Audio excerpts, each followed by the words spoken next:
যুদ্ধে যাওয়ার জন্য, দিনের জন্য, আল্লাহর দিনকে আল্লাহর জমিনে প্রতিষ্ঠিত করার জন্য, আল্লাহর জমিনে আল্লাহর দিনকে কিয়ামত পর্যন্ত টিকে রাখার জন্য সেনাবাহিনী লাইনে দাঁড়ায় গিয়েছে। মাপ হচ্ছে, এক ভাইয়ের মাপ হয়ে গেছে, ছোট ভাইয়ের মাপ একটু ছোট হয়েছে। আল্লাহ রাসূল বার করে দিয়েছেন, ওরে যুবক, এখনো তোমার সময় হয় নাই, তুমি চলে যাও, সেনাবাহিনী যাওয়ার বয়স হয় নাই, মাপে ছোট হয়ে গেছো, তুমি চলে যাও। যুবক পাশে দাঁড়ায়, মনে বড় ব্যথা, দিনের জন্য মহব্বত, দিনের ব্যথাটা কেমন। আমাদের মধ্যে দিনের ব্যথা নাই, মহব্বত নাই, বড় ভাই হয়ে গেছে, দিনের মধ্যে জ্বালা শুরু হয়ে গেছে। ইয়া রাসূলুল্লাহ, ইয়া হাবিবাল্লাহ, আমার ভাই তো আমার সাথে কুস্তি লড়ে পারে না, আমার থেকে লম্বা হতে পারে, কিন্তু তার থেকে আমার শারীরিক শক্তি বেশি। দয়ানবী মানবী গো, দয়া করে আপনি আমাকে নিয়ে নিন। জোরে বলেন আল্লাহু আকবার। سيدنا وسندنا وحبيبنا وطبيبنا وقلوبنا ومولانا محمد أرسله بالحق بشيرا ونذيرا وداعيا إلى الله بإذنه وسراجا منيرا فقد قال الله تعالى في كلامه المجيد والفرقانه الحميد أعوذ بالله من الشيطان الرجيم بسم الله الرحمن الرحيم إن الله وملائكته يصلون على النبي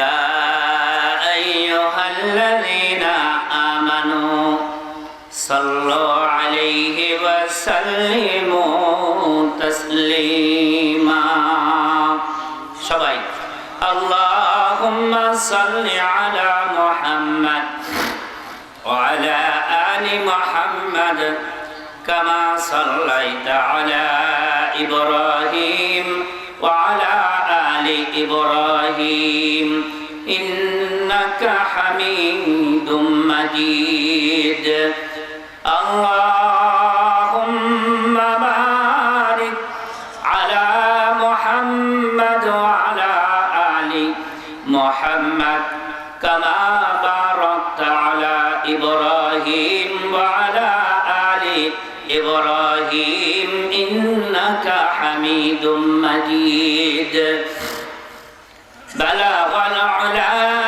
بكماله كشف الدجى بجماله حسنت جميع خصاله صلوا عليه وآله بلغ العلا بكماله كشف الدجى بجماله حسنت جميع خصاله صلوا عليه وآله سبحانك لا علم لنا إلا ما علمتنا إنك أنت العليم الحكيم رب اشرح لي صدري ويسر لي أمري واحلل عقدة من لساني يفقهوا قولي কেননা সারা বিশ্বের উপরে ছড়ি ঘোরে তারা, কি কথা ঠিক না? যখন যাকে যা খুশি তাই করে, ব্যাঘাত ঘটলে বোম্বারে শেষ করে দিয়ে, কি কথা ঠিক না? এরপরে আমাদের দেশের মধ্যে সব থেকে দামি জায়গা হলো সংসদ ভবন। কোন জায়গা? সংসদ ভবন, গণভবন, এই জাতীয় যেগুলো আছে, এগুলো হলো দামি জায়গা দুনিয়ার দিক দিয়ে। আপনি যদি প্রধানমন্ত্রীর সাথে সাক্ষাৎ প্রার্থী, আপনি যদি মনে করেন যে না, আমি আওয়ামী লীগের একজন একনিষ্ঠ কর্মী, সারা জীবন আওয়ামী লীগ করছি, তাহলে প্রধানমন্ত্রীর সাথে দেখা করা আমার অধিকার আছে। এই অধিকার নিয়ে কি তার সাথে সাক্ষাৎ করতে পারবেন? সরাসরি সাক্ষাৎ করতে পারবেন? কি করতে হবে? তার সাক্ষাৎ প্রাপ্ত হলে চামচা ধরতে হবে, ওই পাতি নেতা থেকে ধরতে ধরতে শেষ পর্যন্ত তার পিএস এর কাছে। এরপরে নির্ধারিত টাইম, সময়, ডেট দিয়ে দিবে। তখন আপনি যদি পারমিশন পান, আর পারমিশন পাইয়ে যদি দৌড় দেন গণভবনে, না এই দেখো আমার পারমিশন, যেতে দেবে। আল্লাহ তাআলা কি এক রহমান, কি এক রহমতি দরবার। এই দরবারে আসতে হলেও কিন্তু মালিকের পারমিশন লাগে। কি লাগে? কোন পাপী নেতা সাথে ধরা লাগে না, আল্লাহর পারমিশন লাগে, দিলের ইচ্ছা আর মালিকের পারমিশন। কথা ঠিক না বেঠিক? কারণ হোয়াইট হাউস বলেন, সংসদ ভবন বলেন, দুনিয়াবি যা বলেন, আল্লাহর কাছে তার 5টা পয়সা মূল্য, আরো যারা বলেন মূল্য। ওই জায়গায় যে সমস্ত লোক পাহারা দেয় তারা কি আল্লাহর কাছে দামি? দুনিয়ার দামি হতে পারে, আল্লাহর কাছে তাদের 5 পয়সা মূল্য। কিন্তু এই নাদরা মাক্কিনগর নুরানি মাদ্রাসার মাহফিলের এই মানুষগুলো পৃথিবীর মধ্যে ইসলামের হিসাব অনুযায়ী সব থেকে দামি। কি কথা ঠিক না বেঠিক? কেন দামি? এই মানুষগুলোকে আল্লাহর রহমতের ফেরেশতারা পাহারা দেয়। কথা ঠিক না বেঠিক? এই মাহফিলের চতুর্দিকে আল্লাহর রহমতের ফেরেশতারা এসে বেষ্টন করে রাখছে। রহমতের ফেরেশতারা কোন নাফরমানকে, মদখোরকে, সুদখোরকে, কোন ঘুষখোর, দুর্নীতিবাজ তারে কিন্তু পাহারা দেয় না। সংসদ ভবন পাহারা দেয় না, হোয়াইট হাউস পাহারা দেয় না। ওই সমস্ত মানুষ যাদের বিদ্যা নাই, বুদ্ধি নাই, কিন্তু তাদের দিলের মধ্যে আছে আল্লাহ। কথা ঠিক না বেঠিক? যাদের সম্পর্ক মানুষগুলোর অর্থ নাই, সম্পদ নাই, ভালো চেহারা নাই, ভালো পোশাক নাই, ভালো গাড়ি নাই, ভালো বাড়ি নাই, কিন্তু মানুষগুলোর সাথে আছে সম্পর্ক মালিকের। কার? মালিকের সাথে সম্পর্ক। ওই সম্পর্কের কারণে আমার মালিকের রহমতের ফেরেশতারা এই মানুষগুলোকে রহমতের পাখনা দিয়ে ঘিরে রেখেছে। কাদের উপরে কাঁধ, কাদের উপরে কাঁধ দিয়ে আসমান পর্যন্ত ওই মানুষগুলোকে রহমতের জন্য, আল্লাহর দরবারে মাগফিরাতের জন্য, যতক্ষণ পর্যন্ত আখিরি মুনাজাত না হবে ততক্ষণ পর্যন্ত ওই মানুষগুলোর জন্য মালিকের দরবারে মাগফিরাতের দোয়া করতেছে। জোরে বলেন সুবহানাল্লাহ। তাহলে সবচেয়ে দামি কারা? এই মাহফিলে আল্লাহর কোরআনের জন্য যারা পাগলের মতো ঘন্টার পর ঘন্টা বসে থাকবে, এই মানুষগুলো তো সব থেকে দামি। কি কথা ঠিক না বেঠিক? এই মানুষগুলোর জন্য গোটা পৃথিবী। সূরা মুমিনের তাফসিরে গেলে স্পষ্ট আপনাদের সামনে তুলে ধরতাম, যেহেতু আজকে ওই উদ্দেশ্য না। আজকে আপনাদের সামনে আল্লাহ তৌফিক দান করলে সূরাতুল বুরুজের তাফসীর করব। কোন সূরা? সূরা বুরুজ নামক একটা সূরা আছে ভাই কোরআনে। সূরা বুরুজ নামক একটি সূরা কোরআনের মধ্যে আছে। এই সূরার ভিতরে আল্লাহ তাআলা মুমিনদের আলোচনা করেছেন। কাদের আলোচনা? যেই ব্যক্তির ঈমান যত কামেল হবে, যত পরিপূর্ণ হবে, আল্লাহ তাআলা তাদেরকে বেশি পরীক্ষা নেবেন। কথা ঠিক না বেঠিক? এখন মুমিন যদি মনে করে আমি তো আল্লাহর বেশিটা কি, আল্লাহকে মহব্বত করি, আল্লাহ আমারে মহব্বত করে, আমার ভিতরে খোদার ভয়, আল্লাহর ভয়ে হারামি কর্মগুলো আমি বর্জন করি, হারামিপনা করি না, তা আল্লাহ আমার এত বিপদ দেয় কেন? এটা কি ঠিক হবে? কেন? ওর ঈমান যত পূর্ণতা পাবে, আল্লাহর পক্ষ থেকে পরীক্ষাও তত বেশি। কি কথা ঠিক না বেঠিক? আপনাদের বিশ্বাস হয়? মুমিনের কিন্তু বিপদ আপদ বেশি। আল্লাহ মুমিনকে ভালোবাসে, বিপদ আপদ বেশি দেন, কিন্তু এই বিপদ আপদের সময় কি করবে? ইয়া আইয়ুহাল্লাযীনা আমানু যকুরুল্লাহ আমানুস্তাঈনু বিস-সাবরি ওয়াস-সালাহ ইন্নাল্লাহা মা'আস-সাবিরিন। ও মুমিনেরা, আমি আল্লাহর পক্ষ থেকে তোমাদের যখন বিপদ আপদ, বালা মুসিবত, রোগ বালা যখন এসে যাবে ভাই, তখন কি করতে হবে? হাই হুতোষ, দৌড়দৌড়ি, বুক চাপড়ানো, মাথা চুল টানা কোনো ফায়দা হবে? কোনো ফায়দা হবে না। আল্লাহ শিক্ষা দিয়ে দিয়েছেন কোরআনের মধ্যে, ও ইমানদারেরা, ও মুমিনেরা, তোমার ইমানের কারণে আমি আল্লাহ তোমার পরীক্ষা নেব। বিপদ আপদ আসবে, রোগ বালা আসবে, বিভিন্ন ভাবে তোমাকে একটার পর একটা বিপদ আপদ আসবে। কিন্তু বান্দারে, এই বিপদের সময় তুমি এখানে যেও না, ওখানে যেও না, দৌড়াদৌড়ি করো না। তুমি কি করো? এক নম্বরে তুমি ধৈর্য ধারণ করো। কি করো? এক নম্বরে তুমি ধৈর্য ধারণ করো। ওয়াস্তাঈনু, মালিকের দরবারে সাহায্য প্রার্থনা করো, সাহায্য কামনা করো। আল্লাহ তোমাকে সাহায্য দেওয়ার জন্য তৈরি রয়েছে। আল্লাহ সাহায্য পাওয়ার জন্য দুইটা শর্ত। কয়টা? আল্লাহর মদদ, আল্লাহর সাহায্য পাওয়ার জন্য দুইটা শর্ত। এক নম্বরে কি করো? তুমি ধৈর্য ধারণ করো। ওয়াস্তাঈনু বিস-সাবর ওয়াস-সালাহ। ওরে বান্দা, যখন বিপদ আপদ বালা মুসিবত তোমার সামনে এসে যাবে, তুমি হাই হতাশ করবে না, হতাশা হবে না, ভেঙ্গে পড়বে না, নৈরাশ হবে না।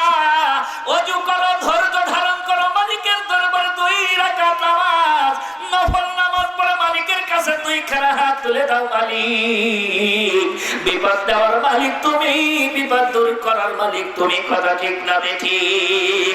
ও মালিক, এমন পরীক্ষা নিও না যেই পরীক্ষায় আমরা পাস করতে পারবো না। তোমার পক্ষ থেকে সাহায্য, তোমার পক্ষ থেকে মদদ তুমি আমারে দান করো। ওই বিপদ আপদ থেকে তুমি আমারে দান মুক্তি দিয়ে দাও। এই জন্য আল্লাহ তাআলা মুমিনের পরীক্ষা নেওয়ার জন্য একের পর এক পরীক্ষা নেবেন। আর এই পরীক্ষাতে মুমিন যখন ধৈর্য ধারণ করে, আল্লাহ রাসূলের তরিকা, আবার নবী যখন কোনো বিপদ আসতো কি করতেন? ধৈর্য ধারণ করে, ওযু করে, নামাজ পড়ে মালিকের সাথে মোকাবেলা, মালিকের সাথে এরকম পরিষ্কার করে নিতেন। সাহাবায়ে কেরামের মধ্যেও এই সুন্নাত ছিল। সেই সুন্নাত কিন্তু আমাদের মধ্যে নাই। আমরা বিপদ আপদ বালা মুসিবতে পড়লে দৌড়াদৌড়ি করি, এই করি সেই করি। কথা ঠিক না বেঠিক? আর বিভিন্ন মন্তব্য করি না, এটা করা যাবে না। তাহলে যে যত কামেল ইমানদার হবে, যার ইমান যত পরিপক্ক হবে, তার জন্য পরীক্ষা তত বেশি হবে। আর এর মাধ্যমে যখন ধৈর্য ধারণ করবে বান্দা, আল্লাহ তাআলা এর মাধ্যমে তার জীবনের সব গুনাহ মাফ করে দিবে। জোরে সুবহানাল্লাহ বলে। বিপদে ধৈর্য ধারণ করে যখন বান্দা আল্লাহর পরীক্ষায় সে সবর করে, আল্লাহ তাআলা তার জীবনের সব গুনাহ মাফ করে দিবে। তো আল্লাহ তাআলা সূরাতুল বুরুজের প্রথম 4টি আয়াতে 4টি বিষয়ে কসম খেয়েছেন। কসম খাওয়ার পরে অতীত ইতিহাসের একটি আলোচনা, যেটা সহিহ মুসলিম, মুসনাদে আহমদ, নাসাই শরীফ, তিরমিজি শরীফ সংক্ষিপ্ত আকারে এই হাদিস কানা বর্ণনা করেছেন। তো প্রথমে আল্লাহ তাআলা 4টি কসম খেয়ে, তারপরে একজন জালেম, যেই জালেম মুসলমানদেরকে, অপরাধ ছিল কি? মুসলমানদের ঈমান, আল্লাহর উপরে ঈমান আনার কারণে এরকম ভাবে একজন নয়, দুইজন না, 20,000 মুসলমানকে গর্ত খুঁড়ে সেই গর্তের মধ্যে কাঠ জ্বালায়, আগুন দিয়ে তার মধ্যে মুসলমানদেরকে ফেলে হত্যা করে শহীদ করেছে। আল্লাহ তাআলা সেই পূর্বের ইতিহাসটা কোরআনের মধ্যে নিয়ে এসেছেন সূরা বুরুজের মাধ্যমে। আল্লাহ রাসূলের জন্মের 70 বছর পূর্বে, কত বছর ভাই? আল্লাহ রাসূলের জন্মের 70 বছর পূর্বে হযরত ঈসা আলাইহিস সালাতু ওয়াস সালাম থেকে আল্লাহ রাসূল পর্যন্ত দূরত্ব হলো 600 বছর। আর আল্লাহ রাসূল থেকে 70 বছর পূর্বে এর মধ্যে কোনো নবী নাই, কিন্তু ঈসা আলাইহিস সালাতু ওয়াস সালামের খাঁটি ঈসাই ধর্মের খাঁটি কিছু সাধক তিনারা বেঁচে ছিলেন, এবং তখনও সঠিক ধর্ম ছিল। তাদের কোনো মুরব্বী ছিল না। আচ্ছা বলুন তো, যার মুরব্বী থাকে না তার মুরব্বী কে হয়? একটু জোরে বলুন, কে হয়? যার মুরব্বী নেই তার মুরব্বী হলো শয়তান। শয়তান তাকে শুধু নাচায়, এলোমেলো নাচায়। এই জন্য মুরব্বীর দরকার আছে। যে ছাত্র উস্তাদ মানে না, তার উস্তাদ কে হয়? শয়তান। যেই যুবক মুরব্বী মানে না, মুরব্বীকে সম্মান করে না, ইজ্জত করে না, মা বাবাকে সম্মান করে না, ইজ্জত করে না, ওর মুরব্বী হয় শয়তান। যে মুরিদ পীরকে মুরিদ হয়, কিন্তু পীরের শরীয়ত সম্মত যে নীতিগুলো আমলগুলো করার জন্য বলেন, সেইগুলো করে না, ওইগুলোর আমলও দেখবেন এলোমেলো। কথা ঠিক না? পীরের সবক আদায় করে না, মানে না, ওর আমল, ওর আখলাক, চলা বলা সবকিছু উল্টাপাল্টা, কারণ ওর মূল বিষয়টা। তাহলে সঠিকভাবে মানতে হবে নাকি? সঠিকভাবে মানতে হবে। ভণ্ড পীর আর সহি পীরের দুইটা জিনিস আপনাদের সামনে বলে আবার মূল আলোচনায় চলে যাবো। ভণ্ড পীরের মুরিদদের আশা হলো কি, আমার পীর আল্লাহর দরবারে আমাকে সুপারিশ করে জান্নাতে নেবে। কথা ঠিক না? ভণ্ড পীর বা ভণ্ড পীরের ছেলেবেলা যারা আছে, তাদের আকীদা বিশ্বাস হলো ময়দানে মাহশারে আমার পীর তার জিম্মায় আমার জান্নাতে পৌঁছাবে। তোর পীর যে ক্ষীর খেয়ে গেছে দুনিয়া থেকে, ওই ক্ষীর শোধ করতে করতে ওর অবস্থা কোথায় ওর নিজেরই খবর নাই, তো তোরে তো পার করবে এই গ্যারান্টি করে। আর সহি পীরের কারবার হলো দুনিয়াতে, আর এদের আশা হলো পরকালে। আর সহি পীরের মুরিদদের আশা হলো আমার পীর শরীয়ত সম্মত এমন কিছু আমল দেবেন যেইগুলোর উপর আমি সঠিকভাবে আমল করতে পারি, আমি জান্নাতের পথ ইহদিনাস সিরাতাল মুস্তাকিমের উপর চলতে পারি, আল্লাহ সন্তুষ্ট হয়ে জান্নাতে দেবেন। কি কথা ঠিক না বেঠিক? আমার পীর জান্নাতে দেবেন না, আমার পীর জান্নাতের পথটা দেখাতে পারে।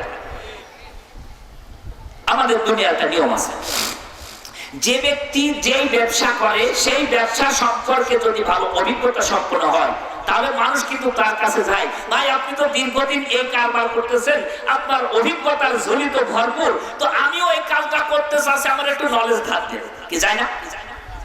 আল্লাহর মাহবুব খাঁটি পীর তারা আল্লাহকে পাওয়ার যে পথ বা তরিকা, তারা সেই আমলগুলো করে আর মানুষকে সেইগুলো দেন। কোনদিন কিন্তু বলে না যে আমি তোমাদেরকে পড়াবো। কি বলে? এই পথে চলো, ইনশাআল্লাহ আল্লাহকে পাওয়া যাবে। এটাই হলো ইহদিনাস সিরাতাল মুস্তাকিম। বিসমিল্লাহির রহমানির রহিম।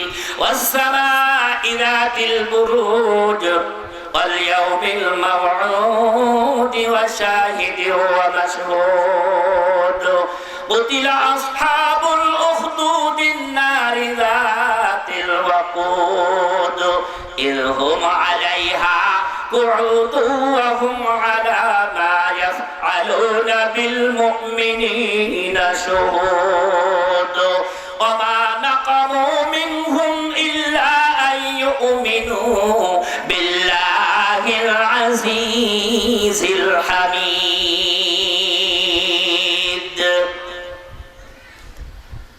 الله تعالى آتين প্রথম চারটি অংশে কসম খেয়েছে।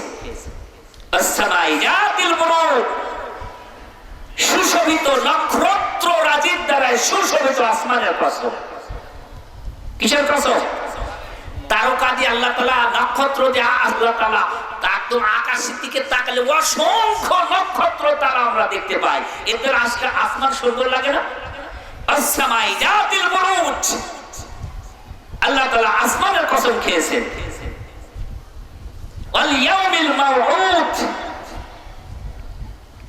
প্রতিশ্রুত দিবস। প্রতিশ্রুত দিবস কোনটা ভাই? কিয়ামত কি হবে? কিয়ামত কি হবে? আল্লাহ তাআলা ওয়াদা করেছেন না, হাসর নাসর কিয়ামত, এটার কসম খেয়েছেন। ওয়া শাহিদ, শাহিদের শব্দের তাফসীর করেছেন মুফাসসিরে কেরাম। যে জিনিসটা ঘুরে ফিরে আসে, ঘুরে ফিরে আসে কি?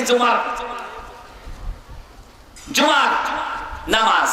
আর এই জুমার দিনের একটি সময়, এমন একটি সময় আছে যেই সময়টা দোয়া কবুলের মুহূর্ত। ওই সময় বান্দা আল্লাহর কাছে যা চায়, বিপদ থেকে মুক্তি চায়, দুনিয়ার কল্যাণ চায়, আখিরাতের কল্যাণ চায়, যা চায় আল্লাহ তাআলা সেই দোয়া কবুল করেন। আর সেটা হলো আসর থেকে মাগরিব। জুমার নামাজের, জুমার দিনের কসম খেয়েছেন। আর মাশহুদ, আরাফা, এই চারটি কসম খাওয়ার পরে সময় যেহেতু সংক্ষিপ্ত, খুব লম্বা ভাবে বিস্তারিত আলোচনা করবো না, আমার সময় নির্ধারিত আছে। সংক্ষেপে কিছু আলোচনা দিয়ে আল্লাহ তাআলা অতীতের সেই জালেম জাতির ইতিহাসটা হাদিসের মধ্যে, মুসলিম শরীফে এই আয়াতের সাথে কুতিলা আসহাবুল উখদুদ, সেই অগ্নিপতিদেরকে আল্লাহ তাআলা ধ্বংস করেছেন। জোরে বলেন সুবহানাল্লাহ। অগ্নিপতিদেরকে আল্লাহ তাআলা ধ্বংস করেছেন। এরপর আল্লাহ তাআলা বলতেছেন যে এই মুসলমানদের অপরাধ কি ছিল যে তাদেরকে ধরে ধরে জ্বলন্ত আগুনের ওই অগ্নি গর্ভে ওই গর্তের মধ্যে তাকে পোড়ায় পোড়ে মারছে। তাদের অপরাধ ছিল তারা লা শারীকা লাহু ওয়া বিযালিকা এক আল্লাহর উপরে এক আল্লাহর ওয়াহদানিয়তের উপরে ঈমান এনেছিল, আল্লাহকে বিশ্বাস করেছিল। কোন মূর্তির পূজারী কোন বেঈমানকে তারা মানে নাই, তারা স্বীকার করে নাই। তারা তাদের খালেক তাদের মালিক আল্লাহকে আল্লাহ বলে স্বীকার করেছে। জোরে বলেন সুবহানাল্লাহ। এই ছিল তাদের অপরাধ। এখান থেকে মুসলিম শরীফ ইমাম আহমদ সুহাইর রাদিয়াল্লাহু তাআলা আনহু থেকে মুসনাদে আহমদ থেকে উনি এখান থেকে ঐতিহাসিক একটি ঘটনা বর্ণনা করেছেন। দেশটি হলো ইয়ামান দেশ। কোন দেশ ভাই? শাহজালাল ইয়ামানি রাহমাতুল্লাহর বাড়ি কোন দেশে? ইয়ামানে। ইয়ামানে ইসলামের বহুত খেদমত বহুত সাহাবায়ে কেরামের কবর রয়েছে ইয়ামানে। এই ইয়ামানের বাদশার নাম তাফসীরের ভিতরে আসছে জুনাওয়াজ, আবার তাকে ইউসুফও বলা হতো। সে ছিল অগ্নি পূজারী। কি ছিল? অগ্নি পূজারী, আগুনের পূজা করত। তো ওর দরবারে একজন জাদুকর ছিল, জাদুর বিদ্যা শিক্ষা দিত মানুষ। জাদু কারবারি করতো, অনেক বয়স হয়ে গেছে। বাদশার কাছে একবার বলছে, বাদশা নামদার আমার অনেক বয়স হয়ে গেছে, মৃত্যুর সময় হয়ে গেছে, যে কোনো সময় আমার মৃত্যু হয়ে যেতে পারে। আমার মনের খেয়াল আমি বেঁচে থাকতে থাকতে আমার এই বিদ্যা আমি আরেকজনকে শিক্ষা দিয়ে দিতে চাই। এই জন্য আপনি একজন মেধাবী যোগ্য অত্যন্ত প্রখর মেধাবী একজন স্টুডেন্ট আপনি আমার ম্যানেজ করে দিন, আমার এই জাদু বিদ্যাটাকে আমি শিক্ষা দিয়ে যেতে পারি। বাদশা দেশের মধ্যে লোক দিয়ে খোঁজ করতে করতে করতে আব্দুল্লাহ ইবনে তামের নামক এক যুবক অত্যন্ত তুখোর মেধার অধিকারী। আব্দুল্লাহ ইবনে তামের গরিব মানুষ, খুব মেধাবী ছাত্র। এই জন্য তাকে খোঁজ করে রাষ্ট্রীয় খরচ খাওয়া দাওয়া সব কিছুর ব্যবস্থা করে ওই জাদুকারের কাছে জাদু শিক্ষা দেয়। আব্দুল্লাহ ইবনে তামের জাদুকরের কাছে যে জাদু শিক্ষা করে,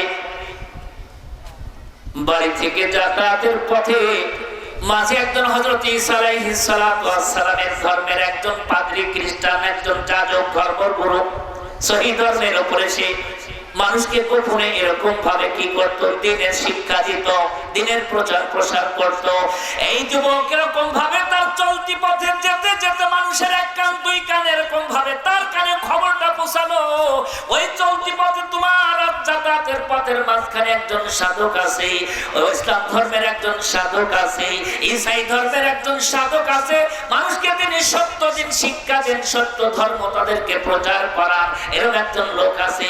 যখন এই সংবাদ পেল, একদিন গোপনে ওই জাদুকরের দরবারে যাওয়ার থেকে তিনি গোপনে পাদ্রীকে শিক্ষা দেয়, পাদ্রীর কাছে চলে গেলেন। পাদ্রীর কাছে যে ধর্ম সম্পর্কে কিছু আলোচনা করলেন।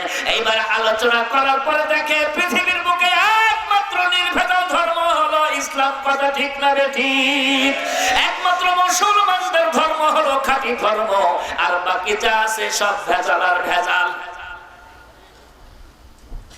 ভালো লাগার পরে মুসলমান হয়ে যায়। মুসলমান হওয়ার পরে এবার জাদুকারের দরবারে যেতে দেরি হয়ে যায়, জাদুকার তার মারধর করে। আবার ওখান থেকে বাড়ি আসতে দেরি হয়ে যায়, পাদ্রীর কাছে শিক্ষা গ্রহণ করে, ইসলামের শিক্ষা গ্রহণ করে। এদিকে বাড়িতে মার খায়, ওদিকে জাদুকারের মার খায়। সময় এলো বলো, যেহেতু মাঝে সে একটা শিক্ষা যে গ্রহণ করতেছে, বাড়িতেও জানে না, জাদুকরও জানে না। এবার পাদ্রীর কাছে বলতেছে, হুজুর আমি তো এদিকে জাদুকারের কাছে মার খাচ্ছি, বাড়িতেও মার খাচ্ছি, কি করবো? এই মায়ের হাত থেকে বাঁচবো কি করে? বলছে তুমি একটা কৌশল অবলম্বন করো। সেটা হলো, জাদুকার যখন তোমাকে জিজ্ঞেস করবে দেরি হয়েছে কেন, ওই যে বাড়িতে কাজ ছিল, মা একটু দেরিতে আমাকে ছেড়েছে। এবার মা যখন জিজ্ঞেস করবে এত দেরি কেন, কবে যে এরকম জাদুকর সিলেটে ছেড়েছে, কিন্তু মাঝের সময়টা আল্লাহর দিন গ্রহণ করেছে সত্য দিনের জ্ঞান অর্জন করার জন্য, এরকম মাঝের সময়টা সে কাটাই দিয়েছে। সুবহানাল্লাহ বলে। আর আমাদের তো আজকে দিন শিক্ষার কোনো সময় নেই, কি আছে নাকি ভাই? আছে। মসজিদে যে নামাজ পড়তে যে 1 মিনিট যদি এদিক হয়ে যায়, একবার ঘড়ির দিক তাকায়, একবার পিছনে তাকায়, ইমাম সাহেব ওযু করতেছে কখন আসবে, জ্বালা করা শুরু হয়ে যায়। অথচ আল্লাহ রাসূল বললেন নামাজের অপেক্ষায় বসে থাকাও তো ইবাদতের সওয়াব গণ্য হয়। কি কথা ঠিক না বেটি? আর বেকুবের তার ঘন্টার পর ঘন্টা চার দোকানে চা খাচ্ছে, পর্দার মধ্যে সব ঢোকাই দিয়ে রয়েছে, ওই জায়গার হিসাব নাই, ওই জায়গার হিসাব নাই। মসজিদে যত হিসাব পড়তে পারলে বাসে। ইসমে আজম শিক্ষা করছে এই যুবক যে রাস্তা দিয়ে চলাচল করে হঠাৎ করে দেখে রাস্তার মধ্যে সরগোল অনেক মানুষ রাস্তার মধ্যে যারা কি যেন করতেছে। এই যুবক ভুঁই ঠেলে যখন তাদের কাছে গেলেন, যাওয়ার পরে বুঝতে পারলেন রাস্তার মধ্যে একটি বড় বিষধর সাপ, ওই সাপ দাঁড়ায় রয়েছে, যার কারণে মানুষ কেউ যেতে পারতেছে না। ওই সাপের ভয়ে মানুষ দুই দিকে দাঁড়ায় গিয়েছে। যুবকের সামনে পরীক্ষার সুযোগ এসে গেছে। যুবক মনে মনে ইরাদা করলো, এতদিন পর্যন্ত জাদুর বিদ্যা শিখেছি আর পাদ্রীর কাছে ইসলাম ধর্ম শিক্ষা করেছি, আজকে কোন ধর্ম সত্য, কোন ধর্মের বেশি শক্তি, এইটা আমি পরীক্ষা করব, দেখবো কোন ধর্মের বেশি শক্তি। শক্তি কোন ধর্মের বেশি? ইসলাম, মালিকের ধর্ম, মালিকের পক্ষ থেকে দেওয়া ধর্মের শক্তি বেশি হবে, এটাই স্বাভাবিক কথা, ঠিক না ঠিক? আর বাকি হলো মন্ত্রতন্ত্র। কোন ধর্মের শক্তি বেশি?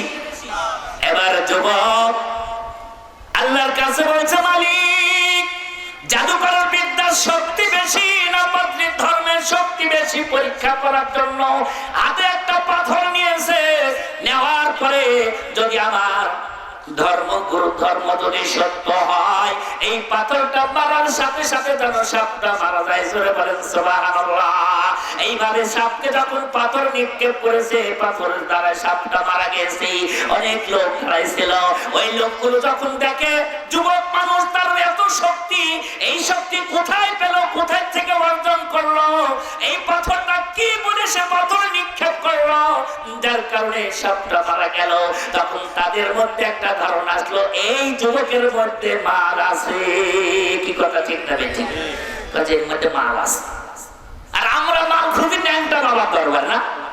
ন্যাংটা বাবার দরবার দেখাই, ন্যাংটা বাবার মধ্যে মাল আছে। আর ন্যাংটা বাবার মাল তো সব দেখাই যাচ্ছে। আচ্ছা আপনারা বলেন,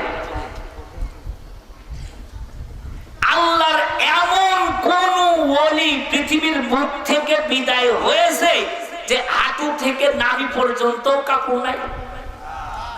হাঁটু থেকে নাভি পর্যন্ত, নাভি থেকে হাঁটু পর্যন্ত ঢাকা পুরুষের জন্য কি?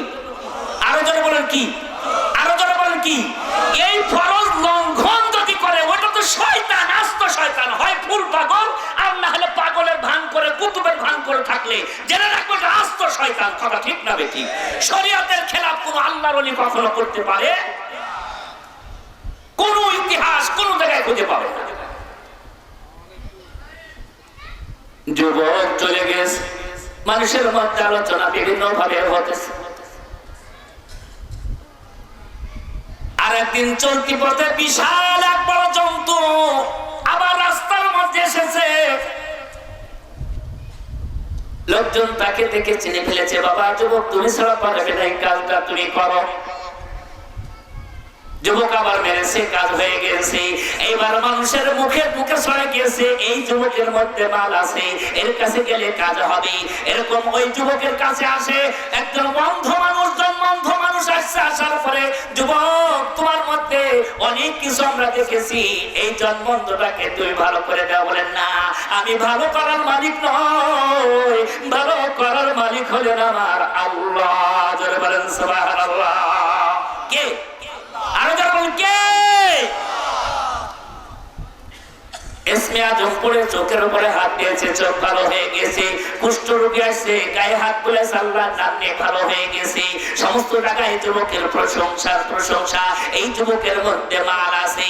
এই খবর পৌঁছাতে পৌঁছাতে রাজার দরবারে একজন অন্ধ মন্ত্রী ছিল। ওই মন্ত্রীর কাছে যখন এই মন্ত্রীর কাছে খবর যাওয়ার পরে মন্ত্রী গোপনে অনেক টাকা পয়সা, অনেক সম্পদ, অনেক গহনা নিয়ে হাজির হয়েছে, সোনা দানা নিয়ে।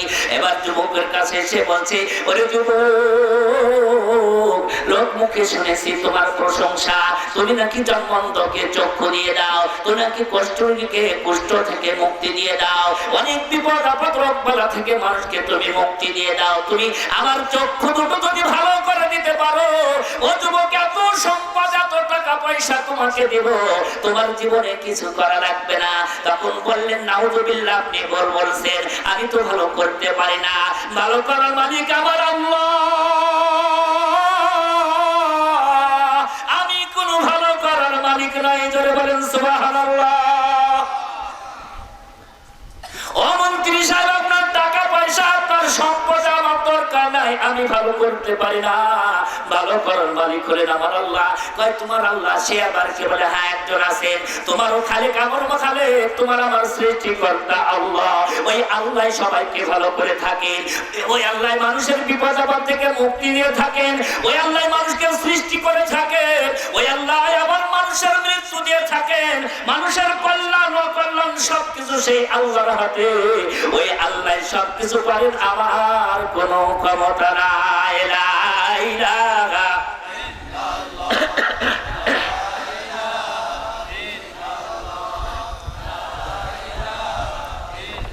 লা ইলাহা ইল্লাল্লাহ, লা ইলাহা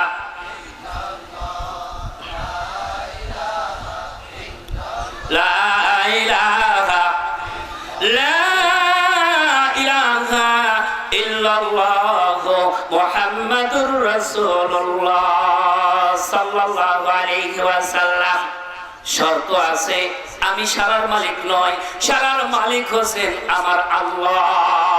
তোমার চক্ষু আমি ভালো করে দিতে পারি, কিন্তু আমার ঈমান আমার আল্লাহর উপর ঈমান আনতে হবে, আমার আল্লাহকে এক আল্লাহ বলে বিশ্বাস করতে হবে, ওই আল্লাহর বিধিবিধান তোমাকে মানতে হবে। তুমি যদি এটা মানতে পারো, তাহলে তোমার চক্ষু ভালো হয়ে যাবে। জোরে বলেন সুবহানাল্লাহ। হ্যাঁ, আমার চোখ ফিরে পাওয়ার জন্য আমি দুনিয়ার কোনো কিছুই দেখতে পাই না, তোমার আল্লাহর উপর ঈমান আনার জন্য আমি তৈরি আছি। আরেকটি শর্ত আছে, তুমি কাউকে বলতে পারবে না, তুমি আমার পরিচয় গোপন রাখবে। এবার যখন বাচ্চার ওজিরের চক্ষু ভালো হয়ে গেছে, বাচ্চার দরবারে যে চক্ষুওয়ালা লোকের মতো কাজ কারবার করে, বাচ্চা দেখে অবাক হয়ে যায়। মন্ত্রীকে ডাকো, মন্ত্রী এদিকে এসো, তুমি তো অন্ধ ছিলে, তোমার চোখকে সারলো কয় যে আমার আল্লাহ। জোরে বলেন সুবহানাল্লাহ। মন্ত্রী বলে অর্থাৎ আমি বলেন না, আপনি আবার আল্লাহ হন কি করে, আপনি প্রভু হন কি করে, আপনারও প্রভু একজন আছে, আমারও প্রভু একজন আছে, কি বলো? এদেশের প্রভু এদেশের খোদা আমি, আর তুমি আমাকে বাদ দিয়ে আরেকজনকে খোদা বলে মানছো, জানো এর পরিণতি কি? জানি। ওজিরের উপরে স্টিমার রোলার চালানো হলো, চাপানো হলো, একের পর এক নির্যাতন। বল, তোকে এই ধর্মকে শিক্ষা দিয়েছি, কার কাছ থেকে এই ধর্ম পেয়েছি, কে তোর শিক্ষা দিয়েছে, কে তোর ধর্ম করে বার বল। মন্ত্রী নির্যাতনের পরে একের পর এক কঠিন নির্যাতন যখন এইভাবে দিয়েছে, দেওয়ার পরে মন্ত্রী এক পর্যায়ে স্বীকার করেছে, ওই যুবক বাদশা এবার রেগে, আরে যাকে আমার টাকা আমার পয়সা আমার অর্থ দিয়ে জাদুকরের কাছ থেকে জাদু শিক্ষা দিয়েছি, আর গোপনে কোথায় থেকে এক ওয়াহদানিয়াত এক আল্লাহর ধর্ম সে গ্রহণ করেছে, এই অপরাধে তার বড় কঠিন শাস্তি। এবার যুবককে ধরে নিয়ে গেছে, ধরে নিয়ে যাওয়ার পরে নির্যাতন করতেছে, একের পর এক নির্যাতন। যুবকের উস্তাদ ধর্ম গুরু পাদ্রী তার নিষেধ ছিল, বাবা এই তোমার জন্য ঈমানি পরীক্ষা শুরু হয়ে গেছে, এমন ঈমানি পরীক্ষা, ঈমান যখন গ্রহণ করেছো এরপরে তোমার উপরে কিন্তু একের পর এক নির্যাতন আসতে থাকবে, ওই সময় যেন তুমি আমার কথা বলো না। কিন্তু নির্যাতনের ইস্তেমরুলার এমন পর্যায়ে চলে গেছে, ঈমান যখন শুরু হয়ে যায়, একের পর এক কঠিন ভাবে যখন শাস্তি দেওয়া হয়, তখন এক পর্যায়ে কিন্তু বাধ্য হয় স্বীকার করতে। কথা ঠিক না বেটি?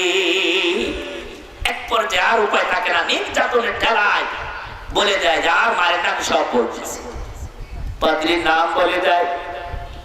বাদশার লোকজন পাত্রীকে ধরে নিয়ে এসে তাকে এই ধর্ম প্রচারের জন্য নির্যাতন করতে করতে শহীদ করে দেয়। এদিকে মন্ত্রীকে এরকম মারতে মারতে শহীদ করে দেয়। ওই যুবককে যখন হত্যা করার জন্য বাদশা বড় পাহাড়ে কয়েকজন সৈন্যকে বললো একে পাহাড়ের চূড়া নিয়ে যাও, আমাকে খোদা বলে মানবে না, তার এক আল্লাহকে খোদা বলে মেনেছে, তার খোদার শক্তি বেশি না আমার শক্তি বেশি, আমি দেখি ওকে চিরতরে দুনিয়া থেকে বিদায় করে দেব, ওরে মেরে ফেলবো, ওকে দুনিয়া আমি রাখবো না। এই জন্য তাকে হত্যা করার জন্য কয়েকজন সৈন্যকে দিয়ে পাঠাইছে, যাও পাহাড়ের চূড়ায় নিয়ে যাও, ওখান থেকে ওকে ধাক্কা মেরে নিচে ফেলে দিবা যাতে চিরতরে দুনিয়া থেকে বিদায় হয়ে যায়।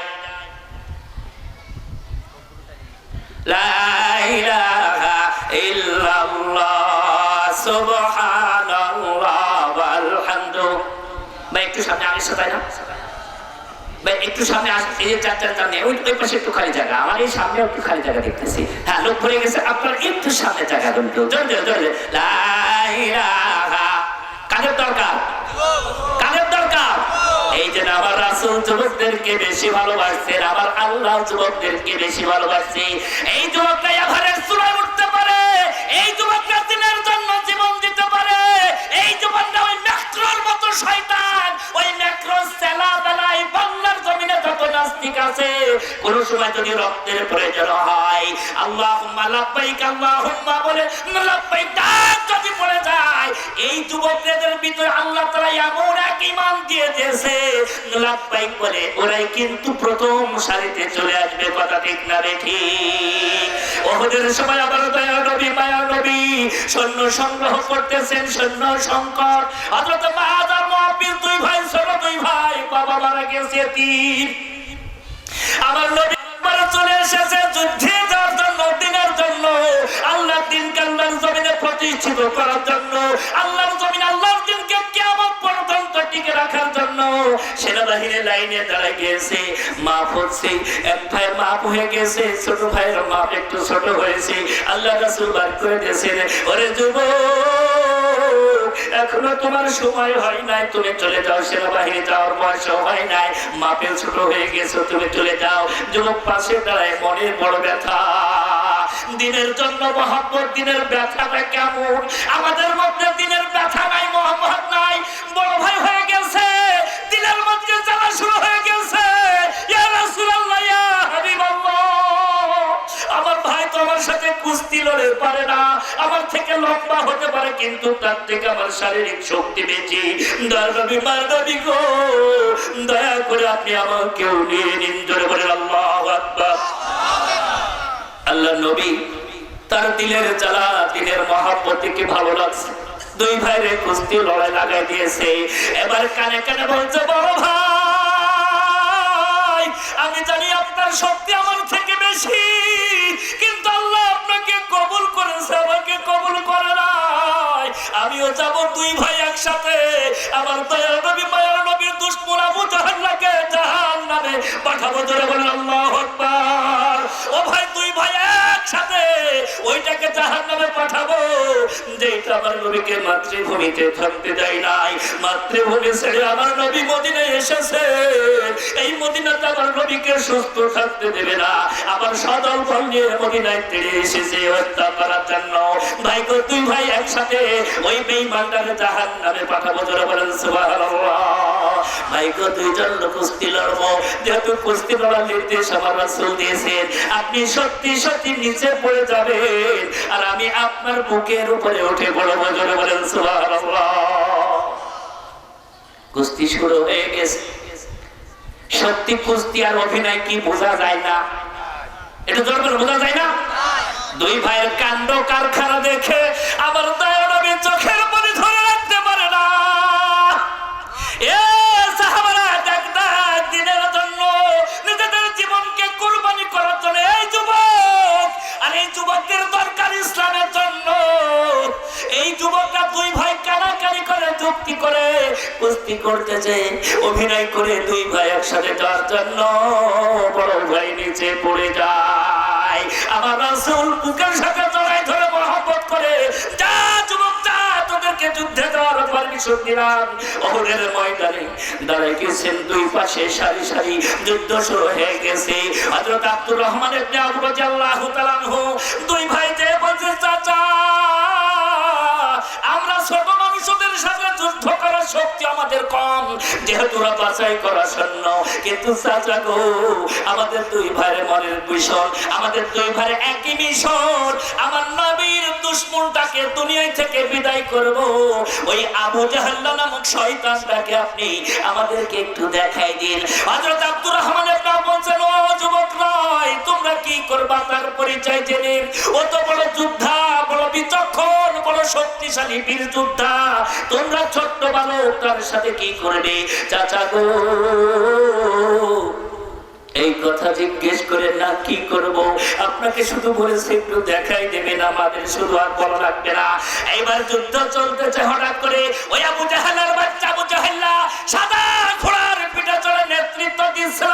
আব্দুর রহমান ইবনে আওফ বলল, এ যুবক, কই তুই যে সেই শয়তান, আল্লাহু আকবার, দুই ভাই মনে হলো পাঁচ পাখির নাই উড়ে চলে যে একসাথে দুই ভাই আবু জাহেলকে আক্রমণ করেছে। জোরে বলেন সুবহানাল্লাহ। ওরে যুবক, ইসলামের জন্য ওই যুবকের বুকে তাজা রক্ত দরকার। বুড়ো মানুষের মনে বাসনা থাকলেও শরীরে কোলাবে না, কথা ঠিক না বেঠি? লিল্লাহি তাকবীর। আল্লাহ রাব্বুল আলামিন একটু হালকা করে দিতে হবে না? কুতিলা আসহাবুল উখদুদ, আমার নবী সাল্লাল্লাহু আলাইহি ওয়াসাল্লামের মাধ্যমে আল্লাহ কোরআনের মাধ্যমে এবার জানাই দিলেন, হযরত আব্দুল্লাহ ইবনে তামির রাদিয়াল্লাহু তাআলা আনহুকে হত্যা করার জন্য পাহাড়ে নিয়ে চলে গেছে। পাহাড়ে ওঠার পরে যখন আব্দুল্লাহ ইবনে তামিরকে ফেলে দেওয়া হবে হত্যা করার জন্য, ওই চূড়াই থেকে ফেললে আর বাঁচার কোনো উপায় নাই। আব্দুল্লাহ ইবনে তামির আল্লাহর কাছে দোয়া করলেন, মালিক, এইভাবে মরলে তো আমার কাজ হবে না, ও মালিক এদের হাত থেকে তুমি আমাকে হেফাজত করো, ও মালিক এদের হাত থেকে তুমি হেফাজত করো, তুমি আমার মালিক, তোমাকে মেনে নিয়েছি, তোমার উপরে ঈমান এনেছি বলে আমার উপরে এই বিপদ, কথা ঠিক না রে ঠিক? আমি যদি তোমার ধর্ম ত্যাগ করে তোমাকে অস্বীকার করে যদি ওই বাচ্চাকে খোদা বলে মেনে নিতাম, আমার রাজকীয় সম্মান, অর্থ সম্পদ কোনো কিছুর অভাব হতো না, কিন্তু মালিক তোমাকে পেয়েছি, তুমি আমার মালিক, তুমি আমার খালেক, এদের হাত থেকে তুমি আমাকে বাঁচাও। আল্লাহ তাআলা এমন এক কায়দায় পাহাড়কে লড়াই দিয়েছে, ওই সৈন্যরা পাহাড় থেকে পড়ে তারা এরকম মারা গেছে। আব্দুল্লাহ ইবনে তামির রাদিয়াল্লাহু, আব্দুল্লাহ ইবনে তামির ওখান থেকে নেমে সরাসরি আবার বাদশার দরবারে হাজির হয়ে গেছে। যারা বলেন সুবহানাল্লাহ। বাদশা এই মাইকের অপারেটর এটা ঘোরা দিতে,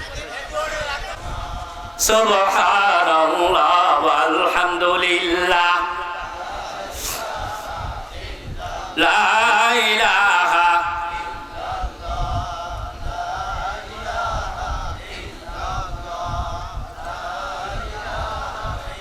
সুবহানাল্লাহ ওয়ালহামদুলিল্লাহ লা ইলাহা লা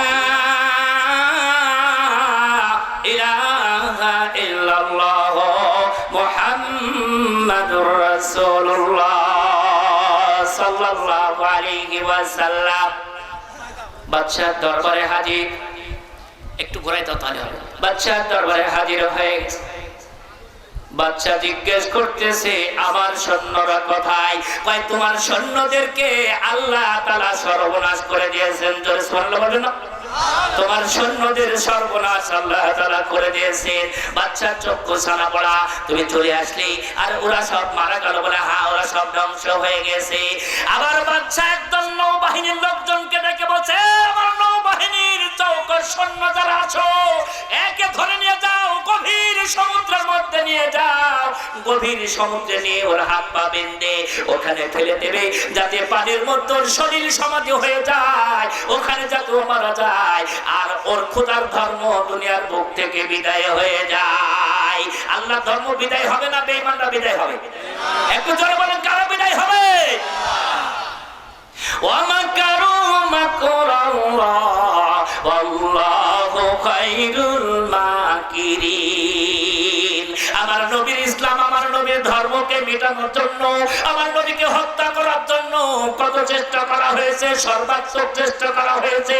আর আমার আল্লাহ, আমার নতুন আল্লাহর আমার নবীর সেই দিন, মেহনতের দিন, দাঁত ভাঙ্গা দিন, ওহুদের প্রান্তরে দাঁত ভাঙ্গা, তায়েফের ময়দানে রক্তাক্ত দিন, আমার আল্লাহ কিয়ামত পর্যন্ত এই জমিনে টিকে রাখছেন। কথা ঠিক না রে ঠিক?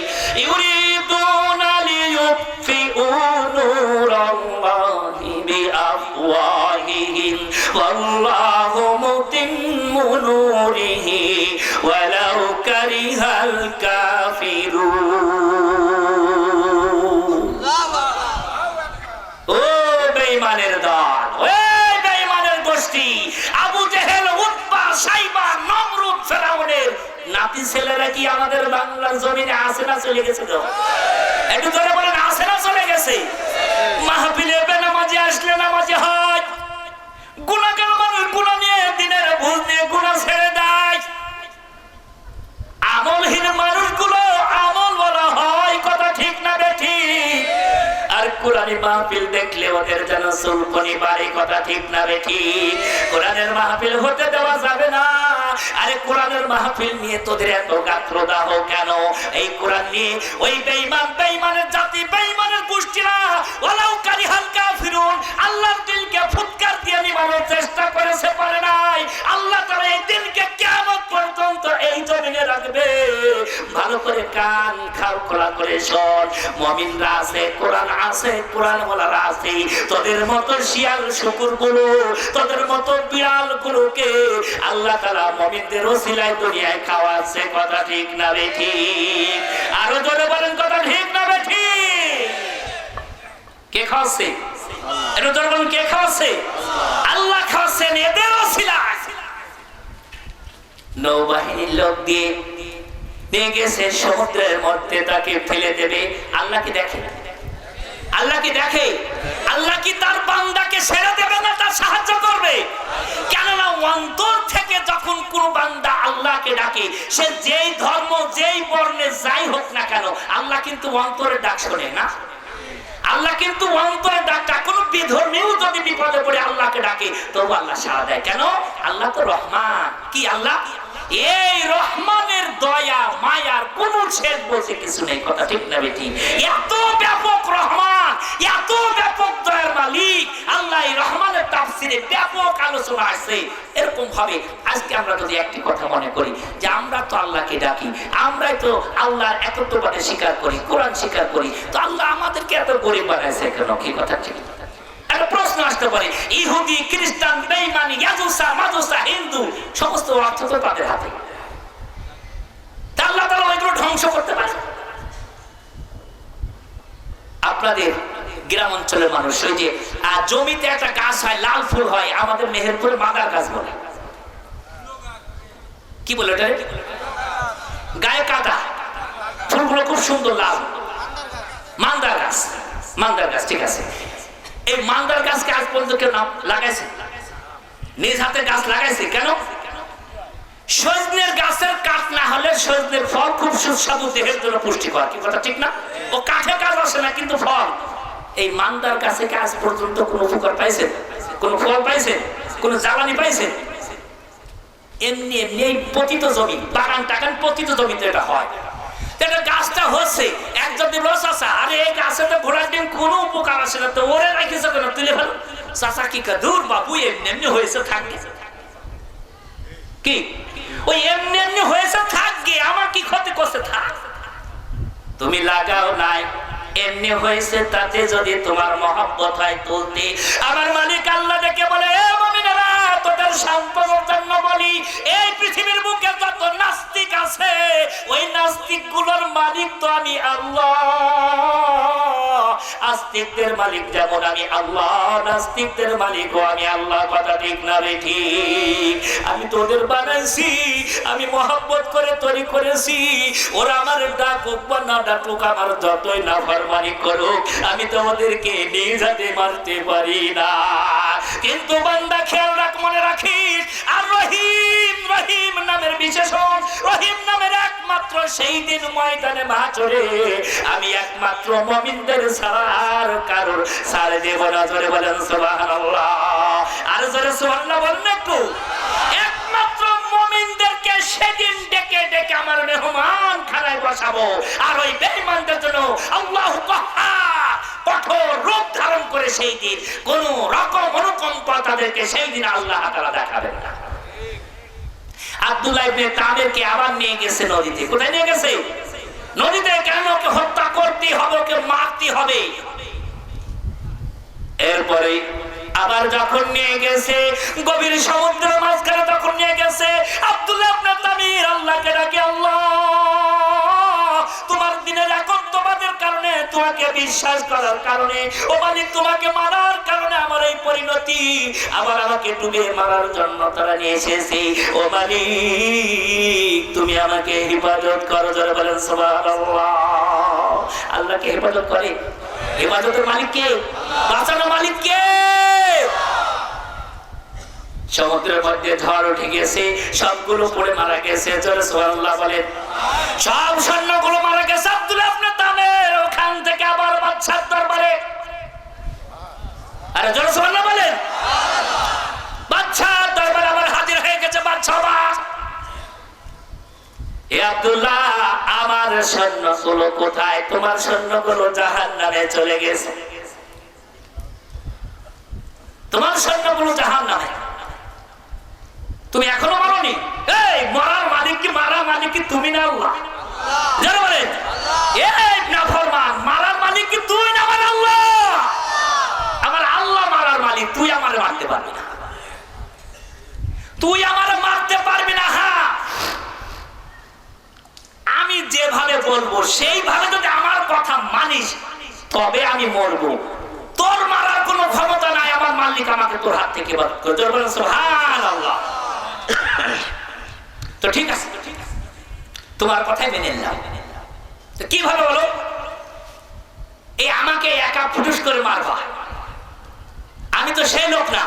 আমাকে মারতে হলে তোমার দেশের সমস্ত মানুষকে ময়দানে জড়ো করতে হবে, সব মানুষকে জড়ো করতে হবে। সুবহানাল্লাহ বলেন। আমার একটা গাছের সাথে বাঁধবা, আমার ওই তুনির থেকে একখানা তীর বার করবা। তীর বার করার পরে ওই তীরটা যখন আমাকে নিশানা করে মারবা, তখন বলবা বিসমিল্লাহি রাব্বিল গুলাম। জোরে বলেন সুবহানাল্লাহ। বিসমিল্লাহি রাব্বিল গুলাম, এই কথা বলে তীরখানা আমার দিকে নিক্ষেপ করবা। আমি আব্দুল্লাহ শহীদ হয়ে যাব। জোরে বলেন সুবহানাল্লাহ। যথা সময়ে যথা দিনে আব্দুল্লাহ ইবনে তামিরকে নিয়ে যখন গাছের সাথে বাঁধছে, হাজার হাজার মানুষ এরকম ভাবে সমবেত হয়েছে। আব্দুল্লাহকে উঁচু জায়গায় বেঁধে গাছের সাথে বাঁধছে। এইবার বান্দার পরে তখন তার তুনির থেকে তীরখানা বাইর করে এইভাবে বলছে বিসমিল্লাহি রাব্বিল গুলাম। আব্দুল্লাহ গালে তীরখানা লাগছে, রক্ত ঝরতেছে, রক্ত ঝরতে ঝরতে শহীদ হয়ে গেছে। আল্লাহু আকবার। কিন্তু আব্দুল্লাহ জীবন দিল, একা একা জীবন দিল না, তার এই ত্যাগের বিনিময়ে গোটা দেশের মানুষ মুসলমান হয়ে গেল। আল্লাহু আকবার। আরো দরবার আল্লাহু আকবার। আব্দুল্লাহর জীবনের বিনিময়ে, একা জীবনের বিনিময়ে ওই 20,000 লোক তখন ওই জায়গায় ছিল, সমস্ত মানুষ বিসমিল্লাহি রাব্বিল গুলাম, আল্লাহর নামে তীর মারতেছি। ওই আব্দুল্লাহ রবের পক্ষ থেকে এই কথা মানুষ যখন শুনেছে, আরে এই হলো সত্য ধর্ম, আব্দুল্লাহ ধর্ম সত্য ধর্ম। এই আব্দুল্লাহ যে ধর্মের কথা বলে গেছে এটাই হলো সত্য ধর্ম। উপস্থিত 20,000 লোক ছিল, তারা সকলে মুসলমান হয়ে যায়। বাদশার অবস্থা খারাপ, মন্ত্রীদের অবস্থা খারাপ। আরে কি সর্বনাশ হলো! আব্দুল্লাহকে পথের কাঁটা দূর করার জন্য বিদায় করে দিলাম, কিন্তু এই মানুষগুলো তো সবাই মুসলমান হয়ে গেল, এখন এদেরকে আমরা কি করবো, এদের হাত থেকে কি করে বাঁচাবো? আমি রব, কিন্তু আমাকে না মেনে এক আল্লাহকে তারা রব বলে মেনে নিয়েছে। যারা বলেন সুবহানাল্লাহ। কুতিলা আসহাবুল উখদুদিন নারি যাতিল ওয়াকুদ ইযহুম আলাইহা কুউদু ওয়া হুম আলা মা ইয়াফআলুনা বিল মুমিনিনা শুহুদ। যারা বলেন সুবহানাল্লাহ। কত লোক মুসলমান হয়েছে? আরো যারা কত লোক মুসলমান হয়েছে? বাকি এই 20,000 মুসলমানকে এইবার কিভাবে হত্যা করে আল্লাহ তাআলা হাদিসের মাধ্যমে আল্লাহ রাসূল সেটাও জানাচ্ছেন। আপনারা কি জানতে চান? আপনারা কি জানতে চান? লিল্লাহি তাকবীর, লিল্লাহি তাকবীর।